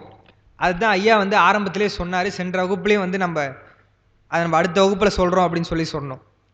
அது பாட்டு நீங்கள் நோட்ஸில் பார்த்தீங்கன்னா கடைசியாக 1 2 3 4 5 6 கடைசியில் இருந்து 6வது வரி, ஓடிய தேரின் கீழ் உயிர் போன கன்றாலே நீடு பெரும்பாவும் இன்றே நீங்குமென, அதிலிருந்து அவருடைய வரலாறு வருது. இருந்தாலும் இந்த பாட்டு முழுக்கவே நம்முடைய புராணத்தோடு சம்பந்தப்பட்டு நமக்கு பல கேள்விகள் வரலாம் இல்லையா? ஏன் சார் நம்ம இவர் இப்படி ஊறணும், மகனை இப்படி செய்யணும் அப்படின்னு சொன்னால் இவங்க கொடுக்குற விளக்கம் இருக்கட்டும், சாத்திரத்தில் என்ன விளக்கம் சொல்லப்பட்டிருக்கு என்பதற்காகத்தான் இந்த முழு பாடலையும் எழுதினோம். பார்ப்போம். இந்த நட்டு ஓங்கும்னு இருக்கும், நீங்கள் பார்த்தீங்கன்னா தொடங்கும் பொழுது இறைவன் உயிர்களுக்கு வினையை ஊட்டும் முறை. அதுதான் போற்றி பகருடையில் இருக்கக்கூடிய அந்த தலைப்பு, இந்த பாட்டுக்குரிய தலைப்பு. நட்டு ஓங்கும்னு சொன்னால் அந்த இதுக்கு முன்னாடி என்ன வரும்னு சொன்னால், இறைவன் எப்படி வினையை அதை கவனிக்கிறார்னு சொல்லும் பொழுது, தொழுது தூமலர் தூவி நின்றாரையும் அழுது காமுற்று அரற்றுகின்றாரையும் பொழுதுபோக்கி புறக்கணிப்பாரையும் எழுதும் கீழ்கணக்கு இன்னம்பர் ஈசனே. சரியாக நோட் பண்ணிக்கிறாராம். நாம் போய் சித்திரகுப்தருடைய கோயிலில் போய் சித்ரா பௌர்ணமி தரிசனம் பண்ணால் அவர் கணக்கை மாற்றி எழுதிட்டாருன்னா நமக்கு பாவம்லாம் போயிடுமான்னா அதெல்லாம் போகாது. அவர்கிட்ட இருக்கிறது ரஃப் காப்பின்றார். ஃபேர் காப்பி பெருமான் வச்சிருப்பார். அதை பார்த்து தான் அவர் எதனா தப்பு செய்தார்னா அப்புறம் அவர் மேலே கணக்கு போட்டு ஒரு விசாரணை குழு தான் அமைக்க வேண்டியதாக கைலாயத்திலேருந்து அமைப்பார் போல இருக்கு. அப்போ பெருமான் அதுவும் சொல்கிறார், அடியார்களுக்கு இல்லைப்பா எல்லாருக்கும் எழுதுறாருன்னு சொல்லிட்டு தான் எழுதும் கீழ்கணக்கு. கீழ்கணக்குன்னு சொன்னால் அதான் அதை சொல்லுவாங்க, கணக்கில் அந்த டெசிமல் பாயிண்ட்டுன்னு சொல்லுவாங்க இல்லையா, அதை கூட சரியான அளவு கொஞ்சம் கூட இம்மி அளவு மாறாமல் எழுதக்கூடிய கணக்குன்னு சொல்லுவாங்க. அப்படி எழுதக்கூடிய பெருமான் நட்டு ஓங்கும்னு சொன்னால் அப்படி நாட்டி ஓங்கக்கூடிய அவனுடைய அந்த அறத்திலே அடுத்து தான் எப்படி அப்படிலாம் நோட் பண்ணுறாரு சார். அதை எப்படி அப்ளை பண்ணுவார், அந்த வினையை உயிர்களுக்கு எப்படி கொடுப்பார், ஊட்டுவார் என்று சொன்னால் அதுக்கு தான் இந்த பாட்டு வருது. இந்நிலைமை மானுடர்க்கே அன்றி, பெருமான் வினையை ஊட்டுகிறான்னு சொன்னால் மானுடருக்கு மட்டும் ஊட்டவில்லை, எல்லா உயிர்களுக்கும் ஊட்டுகிறான். எண்ணிலா மண்ணுயிர்க்கும் இந்த வழக்கேயாய், நிலையான உயிர்களாக இருக்கக்கூடிய இந்த உலகத்திலே இருக்கக்கூடிய எல்லா உயிர்களுக்கும் இதே முறைதான் இப்போ சொல்ல போகிற முறை. முன்னுடைய நாள் வரையில் உடல் பிரித்து, என்னன்னா நாள் வரையில்னா முன்னுடைய நாள் வரையில் நாள்னு அர்த்தம். நம்முடைய எல்லை இவ்வளோ காலம்தான் வாழணும் என்று ஒரு எல்லை இருக்குது இல்லையா, அந்த எல்லை முடிந்து நம்முடைய உடலை விட்டு உயிர் போகுதுன்னு அர்த்தம். இறந்த உடனே வரையில் உடல் பிரித்து, உடல்ல இருந்து அந்த உயிரை பிரித்து நல்வினைக்கண் வாழ்நாளின், அந்த உயிர்களுக்குடைய நல்வினை இருந்ததுன்னு சொன்னால் முதல்ல நல்வினையை சொல்லிட்டார். நல்வினைக்கண் வாழ்நாளின் மால் அயன் ஆகி, என்ன அவர் கொடுப்பார் நல்வினை பயனாக சொல்கிறார், திருமாலாக இருக்கலாம், திருமாலாக இருந்து இன்பங்களை அனுபவிக்கலாம். அயனாகின்னு சொன்னால் பிரம்மாவாக இருந்து இன்பத்தை அனுபவிக்கலாம். அடுத்து நீள் நாகர் வான்நாடர் கோ முதலா வந்த பெரும்பதத்து நானாவிதத்தால் நலம்பெருநாள். நானாவிதம்னு சொன்னால் ரொம்ப காலமாக இஷ்டத்துக்கு அப்படின்னு இல்லாமல் அந்த வினை இருக்கும் வரைக்கும் ரொம்ப இன்பமாக இருக்கலாம். அப்போது அயனாக இருக்கலாம், பிரம்மாவாக இருக்கலாம்னு சொன்னால் அதெல்லாம் ஒரு பதவி. இந்திரனாக இருக்கலாம்னா அதெல்லாம் ஒரு பதவி. இன்பம் தரக்கூடிய அந்த ஒரு பதவிதான் என்பதை சொல்றார். நீள் நாகர்னு சொன்னால் நாகர் உலகத்தை சார்ந்து இன்பமாக இருக்கலாம். வான்நாடர்கோ என்றால் இந்திரன். அடுத்து நலம் பெருநாள் தான் மாலை. அப்படி நீங்கள் அனுபவித்து கொண்டே இருக்கிறீங்கன்னு சொன்னால் உங்களுடைய அந்த நல்வினை முடிந்தால் அடுத்து என்ன பண்ணுறா பெருமான்? வெற்றி கடும் தூதர் வேகத்துடன் வந்து பற்றித்தம் வெம்குருவின் பால் காட்ட. அதெல்லாம் முடிஞ்சிட்டு உங்களுக்கு தீவினை இருக்குன்னு சொல்லி தீவினை பயன் இருந்தால் பெருமான் எப்படி ஊட்டுவான்னு சொன்னால் அதுதான் முக்கியமாக இப்போ இந்த புராணத்துக்கு தேவைப்படுது. என்ன செய்வான்னு சொன்னால் வெற்றி கடும் தூதர். வெற்றி கடும் தூதர்னா யமதூதர்களை சொல்கிறார். அவங்கள ஏன் வெற்றி கடும் தூதர்னு சொன்னால் அவர்களிடத்துல இருந்து பிழைச்சவங்க யாருமே கிடையாது. இப்போ யமதூதர்கள் வராங்கன்னு சொன்னால் அவங்களை ஜெயிக்க முடியுமா? அவங்க கூட்டின்னு போகிறாங்கன்னா கூட்டின்னு போய் தான் ஆகணுமே தவிர பிழைத்தது யார்? யமனே வந்ததுக்கப்புறமா பிழைத்ததுன்னு சொன்னால் மார்க்கண்டேயரை சொல்கிறமே தவிர அது மாதிரி நம்ம விதிவிலக்காக சொல்லலாமே தவிர விதின்னு என்ன பார்த்தா அவங்க பெரும்பாலும் வெற்றி தான் அவங்களுக்கு. அவங்கள நம்ம யாரும் மறுக்கவே முடியாது. நான் இருப்பா கொஞ்சம் ஏறி நான் இன்னொரு 1 வருஷம் இருந்துட்டு வரேன்லாம் சொல்ல முடியாது. அதனால் வெற்றி கடும் தூதர் அவர்கள் அந்த யமதூதர்கள்னு பார்க்கிறோம். அவங்க என்ன பண்ணுவாங்க? வேகத்துடன் வந்து பற்றி தம் வெங்குருவின் பால் காட்ட. வெம்குருன்னு சொன்னால் கடுமையாக கோபத்துடன் இருக்கக்கூடிய அவர்களுக்கு குரு யாரு? யமதர்மன். யமதர்மன் இடத்துல கூட்டிட்டு போய் விட காட்ட. இற்றைக்கும் இல்லையோ பாவி பிறவாமை என்று. அதாவது நம்ம உயிரினுடைய நிலைமை பாருங்க. யமதர்மனே இறக்கப்படுறானா அந்த அளவுக்கு அந்த உயிரினுடைய நிலைமை இருக்குதான். என்னன்னு சொன்னா இன்னுமாயா உனக்கு இந்த பிறவாமை வரல? எத்தனை காலம்தான் உன்னை நானே கூட்டின்னு வர்றது? பிறவா நெறி அடையலாம் இல்லையா? சிவபெருமான் இடத்துல போய் அவனுடைய திருவடி அடைஞ்சா எனக்கு இந்த பிரச்சனையே இல்லை. உன்னை எத்தனை முறை தான் நானே கூட்டிட்டு வர்றது? சிவனிடத்துல போக மாட்டியா என்று அவன் என்ன பண்றான்? இல்லையோ பாவி பிறவாமை, பாவியே உனக்கு பிறவாமை நீ போகமாட்டியா என்று எடுத்து நல்லதோர் இன்சொல் நடுவாக சொல்லி நல்ல இன்சொல் பேசுகிறாராம் யமதர்மன். சார் கோபமாக இருந்தாரு சொல்றீங்க, எதுக்கு இன்சொல் பேசுறாருன்னு சொன்னா இப்படியெல்லாம் உனக்கு அறிவுரை சொல்றார். அறிவுரை சொல்லும் பொழுது இனியவாக சொல்லி அடுத்து நடுவாகன்னு சொன்னா நடுநிலைமையோடு இருப்பதற்காக என்ன பண்றார்? இவர் செய்திக்கு தக்க செயல் உறுத்துவீர் என்று, இவர் என்ன பாவம் செய்தாரோ அதற்கேற்ற மாதிரி நீங்கள் தண்டனை செய்யுங்க என்று யமதர்மன் யாரிடத்துல சொல்றார்? யமதூதர்களிடத்துல சொல்றார் என்று வெய்துற்று உரைக்க கோபமாக சொல்றாராம். ஏன்னா அட்வைஸ் பண்ணும்பொழுது தான் பொறுமையாக சொல்லணும். ஆணை சொல்லும் பொழுது அவங்க இடத்துல சிரிச்சுட்டே சொல்லக்கூடாது. அவன் பண்ண பாவத்துக்கு என்ன செய்யணுமோ அது செய் என்று கோபமாக சொல்றானா. வெய்துற்று உரைக்க விடை கொண்டு அவரிடத்துல விடை பெற்று கொண்டு யமதூதர்கள் என்ன பண்றாங்க? மையல் தரும் செக்கினிடை திரித்தும், செக்கில வைத்து மாட்டி தீவாயில் இட்டு எரித்தும். தீவாயின்னு சொன்னால் அந்த தீயெல்லாம் இருக்கக்கூடிய இந்த எண்ணெய் கொப்பரையெல்லாம் சொல்கிறாங்க இல்லையா, அது மாதிரி அதில் போட்டு இட்டு எரித்து தக்க நெருப்பு தூண் தழுவித்தும். நெருப்பு ஸ்தம்பமாக இருக்கக்கூடிய நெருப்பு தூண் இருக்குமா, நெருப்பு தூணை போய் நீ கட்டிப்பிடிப்பா என்று சொன்னால் எவ்வளோ கொடுமை! அதெல்லாம் நரகத்துடைய துன்பத்தை சொல்கிறார். அந்த தூணை தழுவித்தும் மிக்கு ஓங்கும் நாராசம் காய்ச்சி செவிமடுத்தும். நாராசம்னு சொன்னால் இப்போலாம் சொல்கிறாங்க, என்ன அவன் பேசுறது நாராசமாக இருக்குது, கேட்கவே முடியலன்னு இப்போ ஒரு பேச்சு வழக்கில் சொல்லிடுறாங்க. நாராசம்னா என்னென்னா இரும்பினுடைய காய்ச்சி. இதுதான் ஒரு சாதாரண வெந்நீர் காதில் பட்டால் என்ன ஆகும்? இவ்வளோ துடிச்சு போயிடுறோம். கையில் பட்டதுன்னா கொப்பளம் வந்துடுதுன்னு பார்க்குறோம். இரும்பை காய்ச்சி அதை போய் காதில் விட்டுனா அது எப்படி இருக்கும்னா அதுதான் நாராசம் என்பது. எங்களுடைய இது படிக்கும் போது எனக்கு எங்கள் வகுப்பு கல்லூரியில் இருக்கிறது தான் ஞாபகம் வந்தது. தமிழ் இலக்கியத்துறை மாணவர்கள் தான் விரும்பி படிக்கிறாங்க. சில மாணவர்கள், சில பேர் மதிப்பெண் குறைவாக இருக்கிறதுனாலையும் தமிழ் எடுக்கிறாங்கன்னு பார்க்குறோம். எல்லாரும் மதிப்பெண் குறைந்தவர்கள் தான் தமிழ் படிக்கிறாங்கன்னு இல்லை, தமிழ் படிக்கிறவங்க எல்லாரும் தமிழ் பற்றாளர்கள் என்பதும் இல்லை. ரெண்டுத்தையுமே பார்க்கணும் இல்லையா நம்ம. அப்படி இருக்கும்பொழுது எங்களுக்கு பக்தி இலக்கம் எடுக்கக்கூடியவங்க கஜலட்சுமி என்று சொல்ல பேராசிரியர், அவங்க ரொம்ப சீனியர் மோஸ்ட் எங்கள் டிபார்ட்மெண்ட்டில். அவங்க என்ன பண்ணாங்க, ஒரு நாள் வகுப்பு எடுத்துக்கொண்டு இருக்கும் பொழுது பஞ்சபூதம்னா என்ன, பஞ்சபூதம் என்னென்னு கேட்கும் பொழுது ஒருத்தன் ஆர்வக்கோளாளர் என்ன பண்ணிட்டான், யோசிக்காம அம்மா தித்திப்பு கசப்பு காரம் என்று சொல்லி அறுசுவையை சொல்லிட்டான். சொல்லும் பொழுது சிரிப்பாக வருது. அது ஒன்று சொல்லிட்டான். அப்புறம் அவங்க வைஷ்ணவ சைவ சித்தாந்தமாக படிக்கிறாங்க, ரொம்ப வைணவத்தில் ஈடுபாடு. அவங்களுடைய வாயில் டக்குன்னு பெருமாளேன்னு வரும். பெருமாளே இதெல்லாம் கேட்கும் பொழுது நாராசமாக இருக்குது எங்களுக்கு கேட்டுட்டு. எந்த பிறவையில் நான் பண்ண பாவமோ உனக்கெல்லாம் நான் தமிழ் எடுக்கிறேன் அப்படின்னு சொல்லுவாங்க. திருப்பாவை 30 பாட்டும் எங்களுக்கு சிலபஸில் இருக்குது. டக்குன்னு வந்து திருப்பாவை இயற்றது யாருன்னு கேட்டால் வந்து சொல்ல மாட்டான், அப்படியே நிற்பான். ஆண்டாள் என்று சொல்றதுக்கு என்னப்பா உனக்கு என்று சொல்லி அதை அவங்க சொல்லுவாங்க. அது மாதிரி அதுதான் எனக்கு ஞாபகம் வந்தது. அப்போ ரொம்ப கேட்கவே முடியாமல், ஏன்னா கஷ்டப்பட்டு அவ்வளோ எடுத்தும் வந்து அதை எழுதுனது ஆண்டாள்னு சொல்ல முடியல, வேற ஒரு பேர் அவன் மாற்றி சொன்னான்னா கேட்குற ஆசிரியருக்கு எப்படி இருக்கும்? இரும்பை காய்ச்சி ஊற்றுது மாதிரி தான் இருக்கும். அதை தான் அவங்க சொல்லுவாங்க. அதுதான் அந்த நாராசம் என்பது, கடுமையான ஒரு தாங்க முடியாது.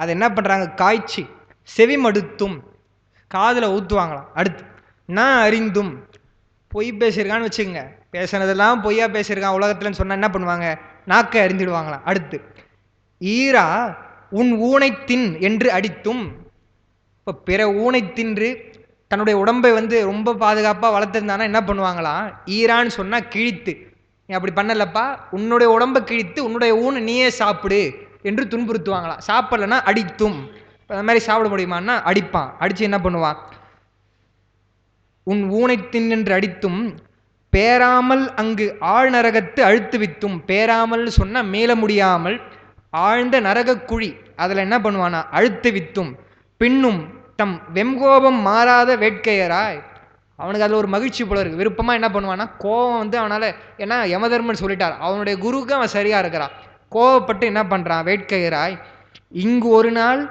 எண்ணி முதல் காணாத இன்னல் கடுநரகம், அந்த கடுநரகத்தில் பல்நெடுநாள் செல்லும் பணி கொண்டு பல நாட்களாக வந்து அப்படி துன்பப்படுத்துவான். அடுத்து முன் நாடி கண்டு கடன் கழித்தல் காரியமாம் என்று எண்ணி, அதாவது இது என்ன சொல்றாருன்னா, அப்படிலாம் வந்து இருக்குதுன்னு சொல்லிட்டு ஒரு ஓமை சொல்ல வரார். முன்னாடி, நாடின்னா வந்து நாடி பார்த்து, கண்டு கடன் கழித்தல் காரியமாம் என்றெண்ணி கொண்டு வரும் நோயின் குறிப்பறிவார். இவ்வளோ இந்த நரக துன்பம், இன்பம் எப்படி இருக்கும், துன்பத்தை எப்படி ஊட்டுவான் இறைவன், துன்பத்தை எப்படி ஊட்டுவான்னு சொல்லிட்டாங்க. அடுத்து ஒரு எடுத்துக்காட்டு சொல்கிறாங்க. என்னன்னு சொன்னால், ஒரு நோய் வந்துருச்சுன்னு வச்சுக்கோங்க குழந்தைகளுக்கு, அதை பார்த்து கொண்டு பெற்றோர்கள் சும்மா இருக்க மாட்டாங்க. அதுதான் இங்கே சொல்கிறார். அந்த நோயை கண்டு கடன் கழித்தல் காரியமாம் என்று எண்ணி அந்த நோயை வந்து தீர்ப்பதற்கு என்ன செய்யணுமோ அதை செய்வாங்க. என்ன செய்வாங்களாம், அதை அடுத்து சொல்கிறாரு பாருங்க. கொண்டு வரும் நோயின் குறிப்பறிவார். நோயின் குறிப்பறிவார்னு சொன்னால் மருத்துவர். வள்ளுவர் சொல்வது போல் நோய் நாடி நோய் முதல் நாடி அது தணிக்கும் வாய்நாடி வாய்ப்பை செயல்னு சொல்கிற மாதிரி அந்த நோயினுடைய குறிப்பறிவார் இடத்துல கொண்டு போவாங்க. அந்த காலத்து மருத்துவ முறை பாருங்கள், இது நரகமே பரவாயில்ல போல இருக்கு அவர் சொல்கிறது பார்த்தா. மண்டி எரியில் காய்ச்சி, மண்டி எரின்னு சொன்னால் மூண்டு எரிகின்ற தீ, மருத்துவர் என்ன பண்ணுறாராம், அந்த நெருப்பில் காய்ச்சி சுட அறுக்க, அந்த காலத்தில் வந்து நெருப்பினால் அப்படி சுட்டு அறுத்தல் தொழில் செய்கிறாருன்னா, இப்போ ஆப்ரேஷன்லாம் செய்கிறாங்க இல்லையா, அதுபோல் அறுத்தாலும், நண்பருடைய முகமே மாறுது, ஏன்னா நரகம் இப்படி மருத்துவர் இப்படி சொல்கிறாருன்னு சொன்னால் அவ்வளோ கடுமையாக சொல்லிட்டு என்ன சொல்ல வராருன்றது தான் முக்கியமாக சொல்கிறாங்க. அப்படிலாம் வந்து அறுத்தாலும். அடுத்து கண் உரிக்க, கண் உரித்தல் சொன்னால் கண்ணில் புரை வளருதுன்னு வச்சுக்கோங்க. இப்போ தான் வந்து லேசர்ன்றாங்க, என்னென்னமோ எளிமையாக பண்ணுறாங்க. அந்த காலத்தில் என்ன மருத்துவ முறை இருந்ததோ அது ரொம்ப சிரமமாக சொல்கிறாங்க. கண் உரிக்க நல்நிதியம் ஈத்து தாய் தந்தை தமர் இன்புறுதல், அப்படி பண்ணால் மகனை வந்து கஷ்டப்படுத்துறியாப்பா, கண்ணு வலிக்க வைக்கிறியா, சூடு வைக்கிறியான்னு சொல்லி மருத்துவன் வந்து திட்டுவாங்களா பெற்றோர்கள்? நோயை குணப்படுத்துறியேன்னு சொல்லி என்ன பண்ணுவாங்களா, நல் நிதியம் நல்ல பொன் பொருள் எல்லாம் கொடுத்து மருத்துவருக்கு கொடுப்பாங்க. சொல்லிட்டு இன்புறுதல் வாய்ந்த நெறி அது போலத்தான் என்று சொல்லி பெருமான் நமக்கு செய்வதும் சொல்லிட்டு என்ன சொல்கிறாங்க, அதற்கான எடுத்துக்காட்டாக சொல்லும் பொழுதுதான் நம்முடைய இந்த புராணத்து செய்தியை சொல்கிறாங்க. ஓடிய தேரின் கீழ் உயிர் போன கன்றாலே, அவங்க சொல்லும்போது கூட எவ்வளோ ஜாக்கிரதையாக சொல்லியிருக்காங்க பாருங்க. மனுநீதிச்சோரனுடைய மகன் கொன்ற கன்றாலேன்னு சொல்ல, ஓடிய தேர், ஓடின அந்த தேரில் வந்து அந்த கன்று வந்து மாட்டி உயிர் போச்சு. கன்றாலே நீடு பெரும்பாவும் இன்றே நீங்கும் என, அந்த கன்றுக்குட்டியை கொன்ன பாவம் இப்பொழுதே நீங்க வேண்டும் என்று எண்ணி, ஏன் வந்து அவன் மனுநீதிச்சோட அந்த முறை செய்தார்ன்றதுக்கு விளக்கமாக போற்றி பகருடையில் வருது. இன்றே நீங்கும் என நாடி தன் மைந்தனையும் ஊர்ந்தோன் வழக்கே வழக்காக, தன்னுடைய மைந்தனையும் ஊர்ந்து, வழக்குன்னு சொன்னால் நீதி அந்த இடத்துல, அப்படிப்பட்டவனுடைய அந்த நீதியே நீதியாக நஞ்சனைய சிந்தை நமந்தூதர் வெஞ்சினத்தால் அல்லலுறுத்தும் அருநரகம் கண்டு நிற்க வல்ல கருணை மரம் போற்றி. எப்படி வந்து தன்னுடைய மகன் நரகத்தில் போய் துன்பப்படக்கூடாது, இங்கே அந்த துன்பத்தை பட்டால் அவன் பிறகு நற்கதி அடைவான் என்று மனுநீதி சோழன் முறை செய்தானோ அந்த நீதியையே பெருமான் கொள்கிறாராம். இப்போ முறையாக எப்படி சொல்லணும்னா, பெருமானைப் போல மனுநீதி சோழர் தான் நீதியாக இருந்தார்னு சொல்லணும். ஆனால் அது அடுத்த பக்கத்தில் நான் விளக்கம் எழுதியிருப்பேன். வழக்கே வழக்காக என்பதற்கு திருநெல்வேலி ஈஸ்வரமூர்த்தி பிள்ளை அவர்கள் தான் பதவுரை எழுதியிருக்கிறார் போற்றி பகருடைக்கு. அதில் பார்க்கும் பொழுது மனுநீதி சோழரது நீதியையே தன்னீதியாக கொண்டு இங்கனம் கொள்ளுதல் சிவபெருமான் என்க. பெருமான் மனுநீதி சோழல் போர் நீதியை கொண்டு என்ன பண்ணுறாருன்னு சொன்னால், அந்த உயிர்களுக்கெல்லாம் நமந்தூதர் வெஞ்சினத்தால் அல்லலுறுத்தும் அருணரகம் கண்டு அப்படிலாம் துன்பப்படுத்தினா கூட பெருமான் அமைதியாக இருக்கிறானா. நம்ம ஒரு கேள்வி கேட்கலாம், ஏங்க பெருமான் தான் பெருங்கருணையாளன்னு சொல்கிறீங்களே, இவ்வளோ துன்பப்படுத்தும் போது உயிர் எவ்வளோ கஷ்டப்படுது, இப்போ சொல்லும் பொழுதே நமக்கு கஷ்டமாக இருக்குன்னு சொன்னால் அது அனுபவிக்கிறவங்களுக்கு எவ்வளோ கஷ்டமாக இருக்கும், அதை போய் பெருமான் பார்த்துட்டு இருக்கான்னு சொன்னால் அவன் கருணையாளனா என்று கேட்டால், ஏன்னு சொன்னால் அது பண்ண தப்புக்கு அது அனுபவிக்குது. அப்போ பெருமான் அமைதியாக இருக்கிறான்னா ஏன் இருக்கிறான்னு சொன்னால், அதை அனுபவித்து தீர்த்தால்தான் பிறகு நல்ல கதி அடையும், சிவகதி அடையும், மீளாத இன்பத்தில் இருக்கும் என்று அந்த இன்பத்தை கருதிதான் பெருமான் அமைதியாக இருக்கிறான். எப்படி மனுநீதி சோழன் தன்னுடைய மகன் பிறகு நற்கதி அடைய வேண்டும் என்று எண்ணி இப்பொழுது தேர்காலிலே அவனுடைய மார்பிலே தேரை ஊர்ந்தான் என்றாலும் அவனுடைய நற்கதி கருதி அமைதியாக இருந்தானோ அதுபோல் பெருமான் இருக்கிறான் என்று சொல்கிறாங்கன்னு சொன்னால், அப்படியே பெருமானுடைய இடத்துல மனுநீதி சோழரை வைத்து சித்தாந்தத்தில் சொல்கிறாங்க. தோத்திரமாக சொன்னால் கூட ஏதோ புராணத்தில் சொல்லிட்டாருன்னு பார்க்கலாம். அப்படி இல்லாமல் இங்கே சொல்கிறாங்கன்னு சொன்னால், அப்போ அவருடைய நீதிக்கு அவர்கள் எப்படி சொல்கிறாங்கன்னு பார்க்கணும். அப்படி அவர் முறை செய்து ஊர்ந்துட்டார் தன்னுடைய மகன் மேலே. அடுத்த பாட்டு, தன்னழி வெண்குடை வேந்தன் செயல் கண்டு தரியாது. இதுதான் எல்லாரும் பாடுவாங்க. நம்ம மாமி இருந்திருந்தாங்கன்னா இது பஞ்சபுராணத்தில் இதை பாடியிருப்பாங்க. ஏன்னா அவங்க போன வகுப்புலேயே பாடிட்டாங்க, இந்த வகுப்பு இருக்க மாட்டாங்கன்றது நமக்கு தெரிஞ்சிருச்சோன்னு தெரியல. தன்னழி வெண்குடை வேந்தன் செயல் கண்டு தரியாது, மன்னவர் கண்மழை பொழிந்தார் வானவர் பூமழை சொரிந்தார், அன்னலவன் கண்ணெதிரே அணிவீதி மழவிடை மேல் விண்ணவர்கள் தொழன்றான் வீதி வடங்கப் பெருமான். தன்னழி என்று சொன்னால் குளிர்ந்த கருணையுடைய. இப்போ மகனை தேர்காலில் இட்டு கொன்றான், அந்த வேந்தனை எப்படி பாடுறார் சேர்க்கிறார் சொன்னால், கருணை மிக்க வேந்தன் அப்படின்னு பாடுறார். ஏன்னு சொன்னால் அவன் பிறகு கஷ்டப்படக்கூடாது என்ற அந்த கருணை எண்ணம் அவனுக்கு இருந்தது. அதனால தான் அந்த வார்த்தையை சொல்கிறார். அந்த வேந்தனுடைய செயலை கண்டு தெரியாது மன்னவர் கண்மழை பொழிந்தார். அங்கே இருக்கிறவங்களா அழறாங்க, மக்கள் எல்லாம் பார்த்து அழறாங்களாம். வானவர் பூமழை சொரிந்தார். என்னன்னா வானத்தில் இருக்க தேவர்கள் எல்லாம் மலர்கள்னாலே சொரிந்து அவனுடைய அந்த செயலை பார்க்கிறாங்களாம். அடுத்து, அண்ணலவன் கண்ணெதிரே. இந்த இடத்துல அண்ணல்னு சொன்னால் பெருமானை சொல்லலை, மனுநீதி சோழனை சொல்கிறாங்க. மனுநீதி சோழருடைய கண்ணெதிரே அணிவீதி மழவிடை மேல், அழகு பொருந்திய அந்த திருவாரூருடைய வீதியிலே மழை விடை மேல், இளமையான விடை மேலே. இப்பயும் திருவாரூருடைய விடை மழை விடைன்னு சொல்லுவாங்க. தியாகேசர் முன்னாடி இருக்கக்கூடியது பார்த்தீங்கன்னா அப்படி துள்ளி போகிற விடை மாதிரி இருக்கும், ரொம்ப இளமையான விடையாக இருக்கும். அது மழை விடை மேல் விண்ணவர்கள் தொழ நின்றான், விண்ணவர்கள் எல்லாம் தொழுமாறு வெளிப்பட்டு நின்றான். யாருன்னு சொன்னால் வீதி விடங்க பெருமான், நம்முடைய பெருமான் காட்சி கொடுக்கிறார். இவ்வளோ கஷ்டப்பட்டதுக்கு அப்புறம்தான் மனுச்சோழர் மாதிரி அறமா இருந்தாலும் பெருமான் காட்சி கொடுக்கிறார். அவனை முதல்ல பாடும்பொழுதே 6ஆம் திருமுறையில் என்ன பாடுறாங்க, முதல் பதிகத்தில் முதல் சொல்ல என்ன சொல்றார் அப்பரடிகள், அரியானை அப்படின்னார். ரொம்ப அரிய பொருளாக இருக்கக்கூடிய பெருமான். ஞானசம்பந்தர் போன்றவர்களே என்ன சொல்றாங்கன்னு சொன்னா, அவருடைய காட்சியை பார்ப்பது ரொம்ப கஷ்டம், அரிய காட்சியர் அப்படின்னு பாடுறாங்கன்னா, அப்படிப்பட்ட பெருமான் அந்த அறத்தோடு நின்றதற்காக அவருக்கு காட்சி கொடுக்கிறார். மழவிடை என்று சொன்னால் இளமையான விடை, அதை விட முக்கியம் அறவிடை என்று பார்க்கிறோம். ஒரு உரை மேற்கோள் காமிக்கிறார் CKS. என்னன்னு சொன்னால், எருது என்றது எருதை அன்று தருமரூபம் என்பது தருமம் வெளுத்திருத்தலாலும் வஸ்துக்களில் வலிதாதலாலும் தருமத்தின் மேல் அல்லது ஈஸ்வரன் ஏறான் என்று கொண்டான். இது தக்கையாக பரணியில் இருக்கக்கூடிய 453ஆம் பாட்டினுடைய உரை. அதை CKS ஐயா மேற்கோள் காமிக்கிறாங்க. என்னன்னு சொன்னால், அந்த எருது விடை மேல் ஏறுகிறான்னு சொன்னால் விடை என்பது அறவிடை.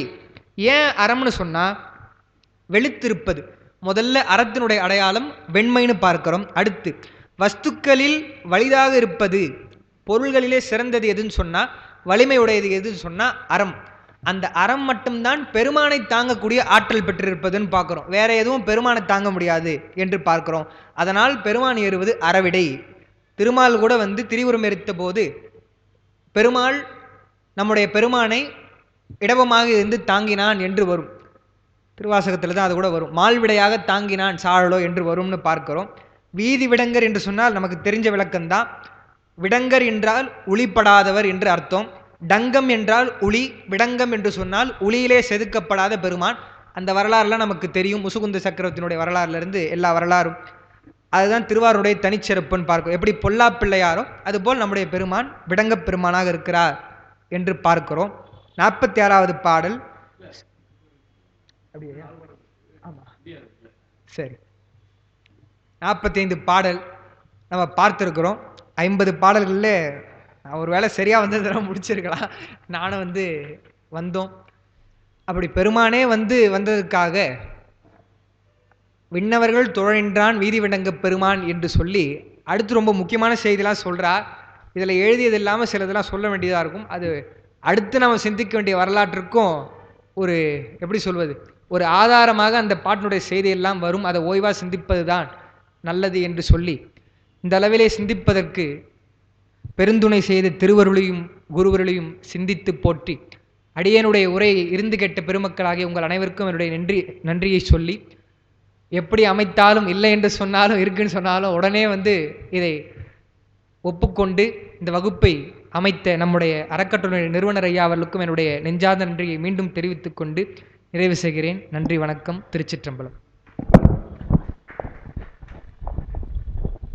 அடியார் பெருமக்களுக்கு வணக்கம்.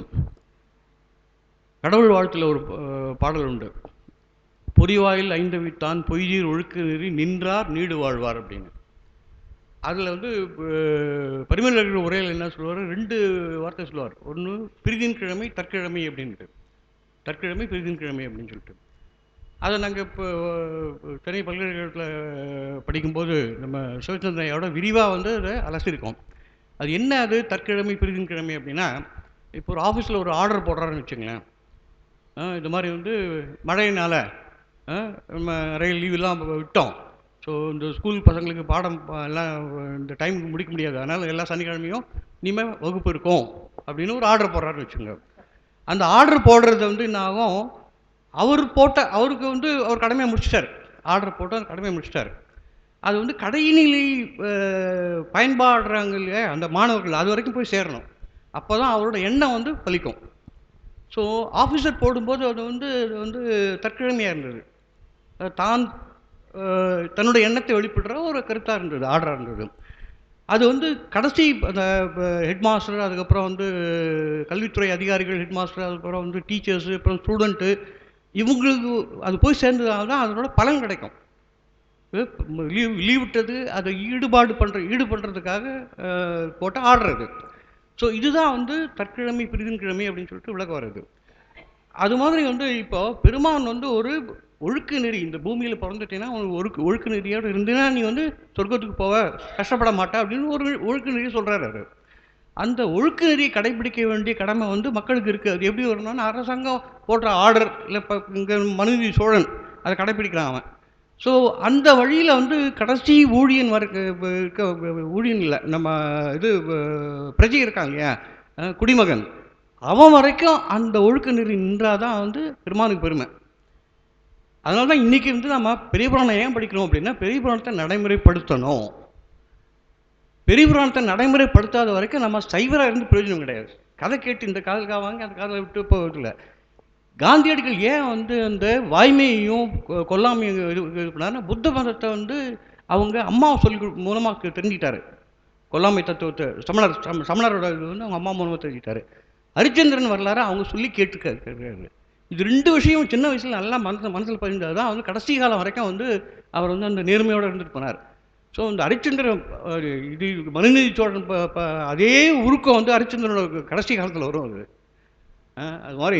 அது மாதிரி ஒரு அருமையான ஒரு இதெல்லாம் கதையெல்லாம் நம்ம பிரிவுகள் சொல்லியிருக்காங்க. எல்லாம் நேர்மைப்படுத்து வழிமுறைப்படுத்தலைன்னா அது பிரச்சனை கிடையாது. ஸோ இதை தான் அதுக்காக சொன்ன இன்னும் 4 பாடல் இருக்குது. நம்ம அவசரம் முடிக்க வேணாம், நான் ரமா பாடலாம் அப்படின்னு தான் சொன்னார். இப்போ வாழ்த்து.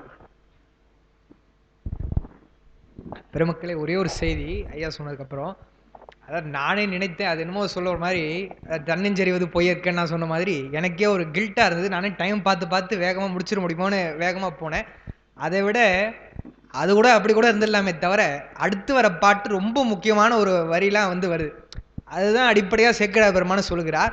அதே மாரி ஐயா சொன்ன அவர் தெரிஞ்சு சொன்னாரோ, தெரியாம சொன்னாரோ, இது முடிக்கும்பொழுது 2 பேர வந்து இவருடைய இடத்துல மேற்கோள் காமிக்கிறாங்க. யார் அந்த 2 பேர்ன்னு சொன்னா, நம்முடைய அரிச்சந்திரனையும், பொற்கை பாண்டியனையும் சொல்றாங்கன்னு சொன்னா, அவங்களுடைய நிலையெல்லாம் வந்து இப்போ அவங்களுடைய மனைவிக்கு தான் தெரியாதே தவிர, அவருக்கு தெரியும் அவங்களுடைய மனைவி தான் என்று.